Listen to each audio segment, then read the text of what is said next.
Assalamualaikum warahmatullahi wabarakatuh. Berjumpa kembali dengan Bu Endang yang pada kesempatan ini membahas materi kelas 12 yaitu menikmati novel.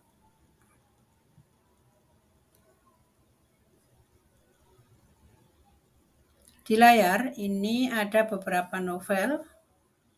Mungkin salah satunya adalah novel favorit kalian. Membaca novel itu tidak hanya sekedar buat hiburan, tapi di dalam novel akan kalian temukan nilai-nilai yang bisa kita teladani. Nah, ini adalah pengertian dari novel.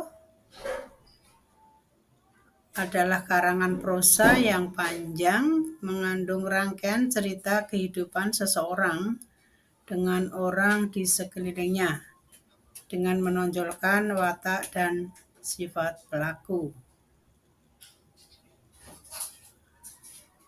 Materi dan tujuan pembelajaran. Yang pertama, menganalisis isi novel berdasarkan unsur intrinsiknya. Yang kedua, menganalisis kebahasaan novel. Tetapi, dalam konten ini yang saya bahas nomor 1 terlebih dahulu, yaitu menganalisis isi novel berdasarkan unsur intrinsiknya. Sedangkan yang kedua, yaitu menganalisis kebahasaan novel, akan saya bahas di konten yang kedua. Unsur intrinsik novel yang pertama itu ada tema, 2 tokoh dan penokohan, yang ketiga latar, yang keempat alur dan plot, kelima sudut pandang.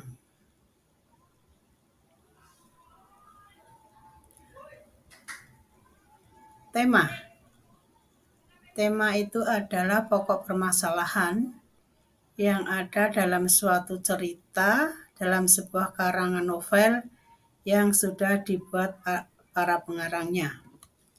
Temanya itu banyak, tinggal memilih mau tema percintaan, temanya kekeluargaan, ataupun temanya horor. Itu bebas. Yang kedua yaitu sudut pandang. Sudut pandang ini adalah titik kisah yang merupakan penempatan pada posisi pengarang dalam ceritanya. Kalau posisi pengarang sebagai pelaku utama dalam novel, maka menggunakan kata ganti orang pertama, yaitu aku atau saya. Kalau posisi pengarang dalam novel di luar cerita, ini menggunakan kata ganti orang ketiga, yaitu dia atau mereka. Kemudian unsur intrinsik yang ketiga, tokoh dan penokohan. Ini tokoh adalah orang yang menjadi pelaku dalam cerita novel. Kemudian kalau penokohan, ini adalah menggambarkan karakter tokoh dalam cerita. Nah, penokohan ini ada 3. Kalau tokoh yang berkarakter baik, ini yang disebut dengan protagonis. Sedangkan kalau tokoh itu sifatnya kurang baik atau buruk, disebut antagonis. Dan tokoh yang netral ini disebut dengan tritagonis. Yang keempat yaitu latar. Latar dalam sebuah novel ini beragam macamnya. Ada yang latar fisikal. Ini adalah latar yang jelas menunjukkan lokasi tertentu yang dapat dilihat dan dirasakan kehadirannya. Misalnya latar tempat di pasar, di aula sekolah, di gedung rapat, dan lain sebagainya. Kemudian ada juga latar psikologis kaitannya dengan suasana hati. Misalnya lagi senang, sedih, atau lainnya. Kemudian yang kelima yaitu alur atau plot. Alur atau plot dalam novel itu ada 3. Yang pertama alur maju, adalah jenis alur cerita yang disajikan lebih kronologis ke depan. Artinya maju dan berurutan sesuai dengan tahapan ceritanya. Kemudian yang kedua ada alur mundur, adalah jenis alur cerita yang diawali dengan penyelesaian konflik. Seringkali ditemukan pada cerita dengan latar belakang waktu di masa lampau. Kemudian alur maju mundur atau alur campuran, ini jenis alur cerita yang diawali dengan klimaks konflik cerita, selanjutnya kembali ke masa lalu dan diakhiri penyelesaian cerita tersebut. Nah, sebelum kita nanti menganalisis isi novel menurut unsur intrinsiknya, terlebih dahulu kalian baca dulu novel karya Ahmad Tohari yang judulnya Ronggeng Dukuh Paruk. Tinggal kalian pindah QR-nya, atau bisa juga kalian baca di buku paket Bahasa Indonesia kelas 12 bab 4.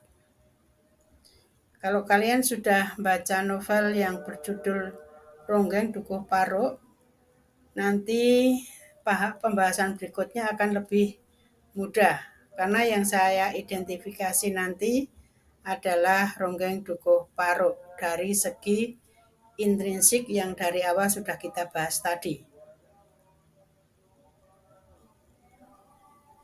Mari kita analisis unsur intrinsik novel Ronggeng Dukuh Paruk karya Ahmad Tohari. Nah, ini tema apa yang menonjol dalam novel Ronggeng Dukuh Paruk? Temanya adalah kasih tak sampai. Karena novel ini bercerita tentang harapan Ronggeng Srintil untuk hidup bersama dengan lelaki yang dicintainya dan didambakan sejak kecil. Srintil ini adalah tokoh di dalam novel Ronggeng Dukuh Paruk. Kemudian bagaimana alur yang tergambar dalam novel Dukuh Paruk tersebut? Alur yang digunakan adalah alur maju yang disertai dengan flashback atau kembali ke masa lalu, baik yang dialami oleh tokoh utama atau pemeran lainnya. Jadi alur yang dipakai itu adalah alur campuran atau alur maju mundur. Kemudian, di manakah latar tempat, waktu, dan suasana dalam novel Ronggeng Dukuh Paruk tersebut? Ya, latar tempatnya itu di ladang atau kebun, di bawah pohon nangka, rumah Nyai Kartaraja, makam, pasar Dawan, markas tentara, dan lain sebagainya. Untuk latar tempat itu masih banyak. Nanti kalau kalian menganalisisnya harus kamu tulis semuanya. Ya, ini saya hanya memberi contoh sebagian saja. Kemudian latar waktu itu pada sore, kemudian malam dan pagi. Latar suasananya ini tentram, tenang, gembira, bangga, bahagia. Tokoh dan penukohan dalam novel Dukuh Paruk. Ini tokohnya ada yang bernama Rasus. Kemudian karakternya bersahabat, penyayang, pendendam, pemberani. Kemudian tokoh utamanya adalah Serintil yang mempunyai karakter bersahabat, seorang ronggeng, agresif, dan sifatnya dewasa. Kemudian yang ketiga Dursun, ini karakternya bersahabat. Kemudian yang keempat Warta, karakternya bersahabat, perhatian, penghibur. Dan yang kelima Sakarya, ini adalah kakak Serintil yang karakternya penyayang dan tegas. Kemudian yang kelima, apa pesan yang disampaikan dalam novel Ronggeng Dukuh Paruk? Pesannya agar kita semua mau dan mampu melihat seseorang itu tidak hanya dari luarnya saja, melainkan juga dari hatinya.